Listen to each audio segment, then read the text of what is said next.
Al York Sports, the raw truth. Nothing but the raw truth to help you guard. On guard, motherfuckers. So much to do in so little time. Saga continues, y'all. What the fuck y'all thought, niggas? Let's get it, baby. Al York Sports, homie.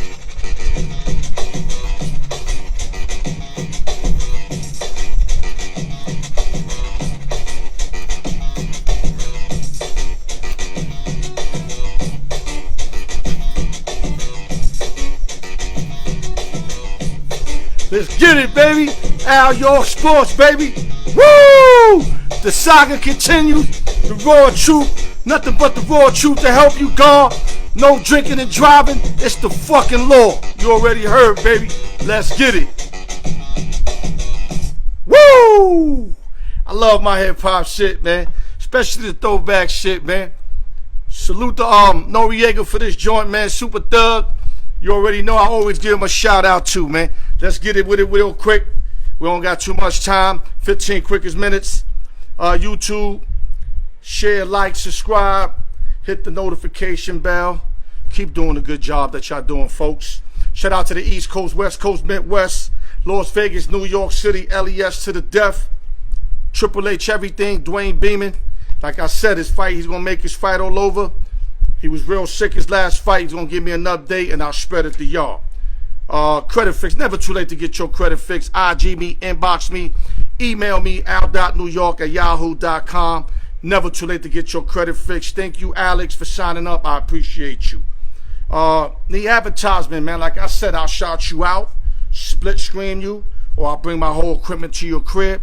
Hit me up. We'll negotiate something that works for both of us. Let's get that popping. And last but not least, open sessions and giveaways every Friday.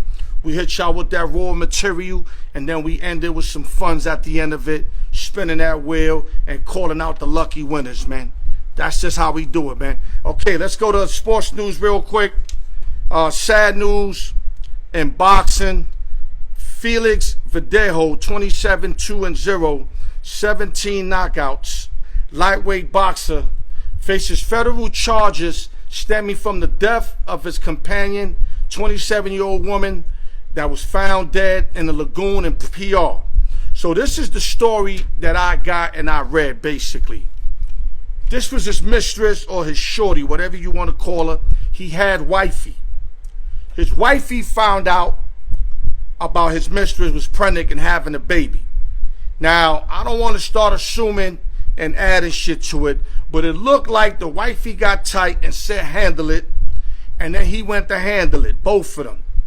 He had called her, tell her to meet her somewhere, the mistress. Wifey was with him, punched the mistress in the face, dragged her in his whip, stuck her with a syringe with some liquid in it, fell asleep, the female. Wifey went in her car, drove her car, followed him. They went to some bridge shit.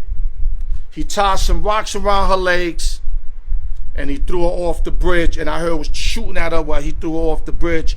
Bottom line, this was a horrible murder, and in the highest degree you can put it. Young girl, innocent young girl, basically got bodied because of his stupidity. And by him, playing his wife and all that, shorty got bodied and just got caught out there. And he's going to get served in the worst way. And if y'all know PR like I know PR, I mean, if he doesn't buy immediately, he better have a crew with him protecting him for the rest of his life, because they coming for his head. And when they get you in PR, they chop you in pieces, man. Sad situation, man. Unfortunately, I had to bring that up in today's show. Other news. New York Yankee pitcher Corey Kluber struck out 10 to earn his 100th win. He's 160 with a 3.17 in his career. The Bombers are back to 500, like I told y'all. 2 games behind Boston in the loss column with stupid games left. I told y'all I'm not worrying about my Bombers. Once we get our pitching going, our hitting going, now we're going to need another pitcher or two via trade, via if they let somebody go with a high contract, we got to get at least a pitcher or two to solidify our staff. But I like where we at. I still think we're going to win the division, but Toronto Blue Jays look good. And if Toronto gets any pitching, they might come out that division. Other news. Los Angeles Lakers have lost 3 in a row and 7 out of 10. And are 5th in the Western Conference in a 3-way tie with the Dallas Mavericks and the Portland Trailblazers at 38 and 26. And they 10 games back of Phoenix for the #1 spot. And LA needs to basically get healthy before the playoffs. They have to get healthy. If they don't get healthy, they ain't going nowhere. A lot of people think they're going to get bumped early. I don't believe that. I think AD and LeBron would get healthy sooner than later. And once them two get healthy, everybody around them will get better. The Kuzmans of the world, the Harrells of the world, the Schroeders of the world. But I just think if they're not healthy, early exit. If they get healthy, they can beat anybody. So I'm not counting the LA Lakers just yet out. I'm not going to count them out. Other news. The Seattle Seahawks called up my man Richard Sherman and are very interested in his services once again. But Richard Sherman's going to be smart. He's waiting until the draft is over. He knows all the teams that had to get their cornerbacks. And he's going to really take his time on picking the right team to go to. I mean, I think he'll be really nice if you put him with the Pittsburgh Steelers. Steelers need a cornerback. Cowboys need a cornerback. Also, the Seahawks need a cornerback, but I think he did that already. He's willing to go back to Frisco because he's got unfinished business over there. But in Seattle, he finished his business, so he's not really too interested in going back somewhere where he finished his business. But I think Steelers, Cowboys, or back to the Niners look like where Richard Sherman will wind up at. Salute to Richard Sherman, 33 years old. Teams still want him out there, man. Must be doing something right. Other news. Everybody talk about Julius Randle, R.J. Barrett of the New York Knicks. But I'm going to give mad props to a guy that we picked up in mid-season that's making everybody's job a lot easier. And that's my boy, Derrick Rose, man. D. Rose can beat his man on every fucking play. That's how quick he is. And what he's doing, I'm loving what he's doing. He's beating his man. And once he beats his man, he forces a double team. And all he's doing is kicking it out to the open three-point shooter wherever he's at. Unless somebody's open underneath, he'll drop it underneath. But usually the middle will be cluttered. Kicks it out to Barrett. Kicks it out to Bullock. You know, kick it out to Quickly. He's just kicking it out. You know what I'm saying? Julius Randle. And they all cannon it.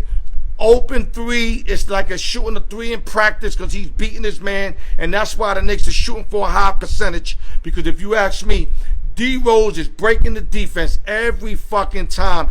And when they don't D on him, he'll do that little drop shot. D. Rose is such an important piece in our team. And a lot of us are not acknowledging it.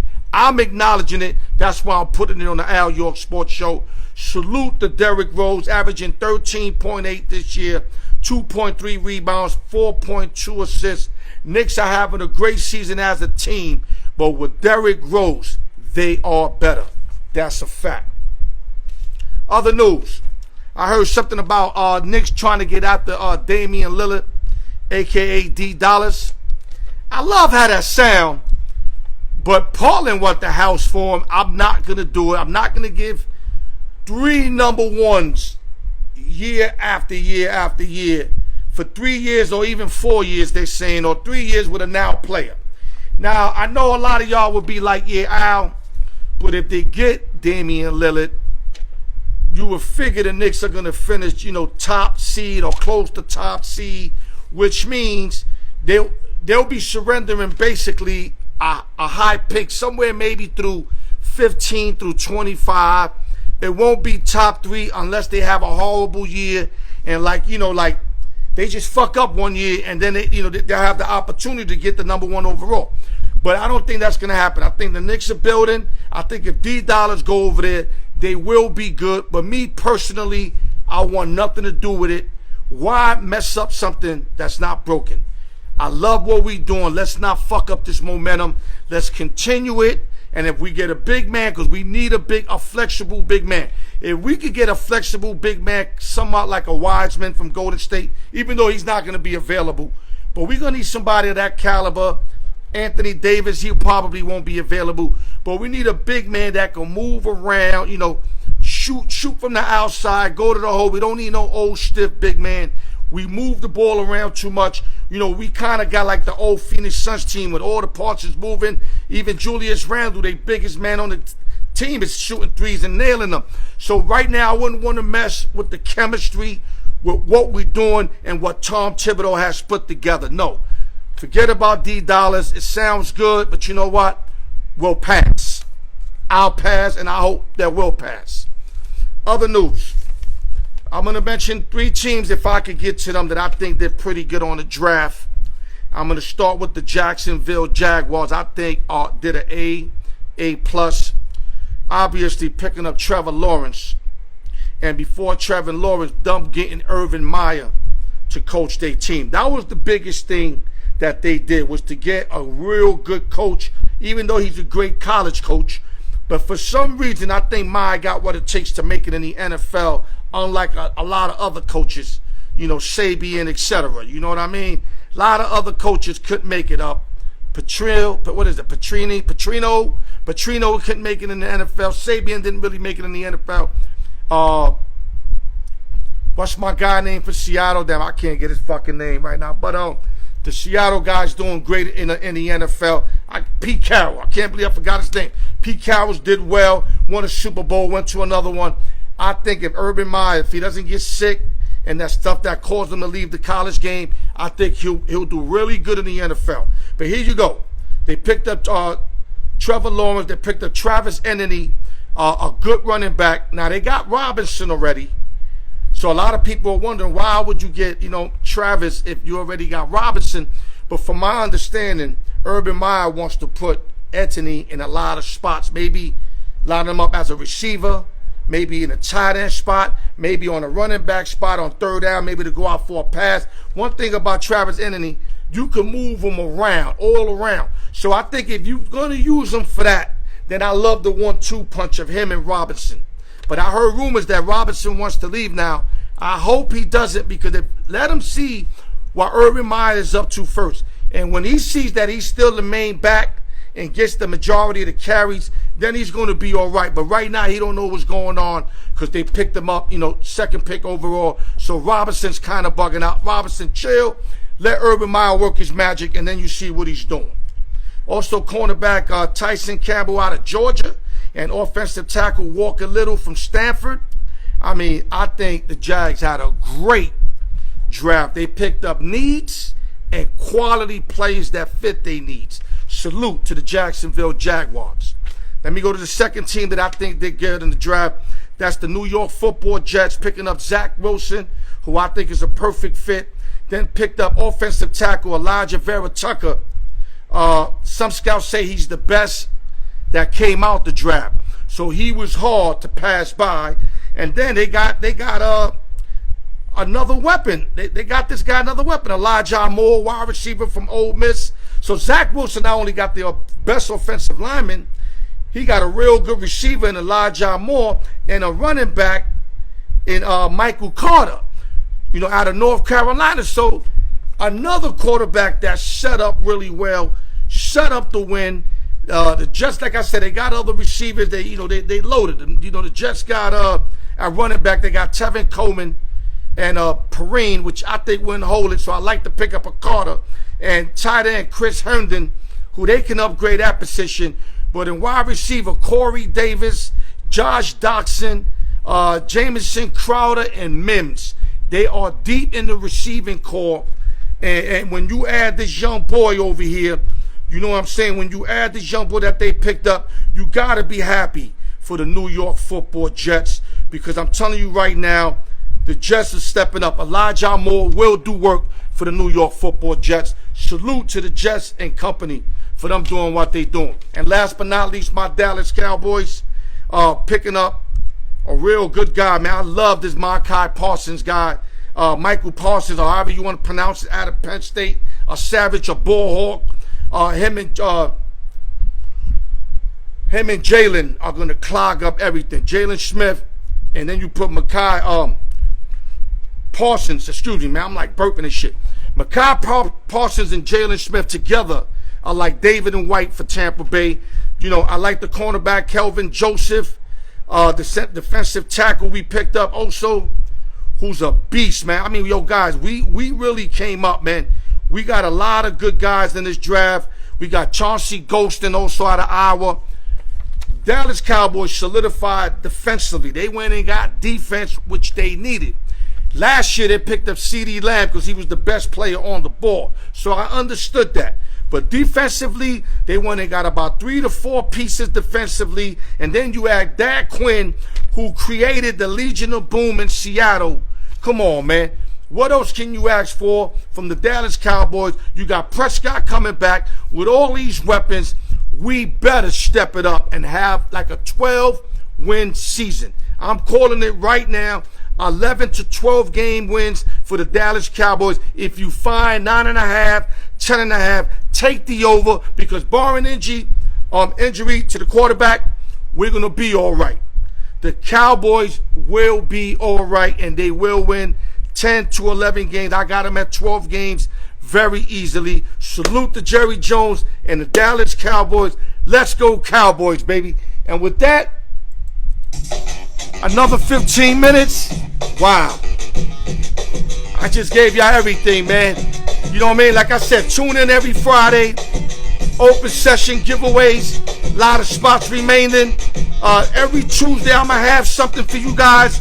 Continue to support. I'm going to continue to give y'all nothing but the raw truth to help you go on guard.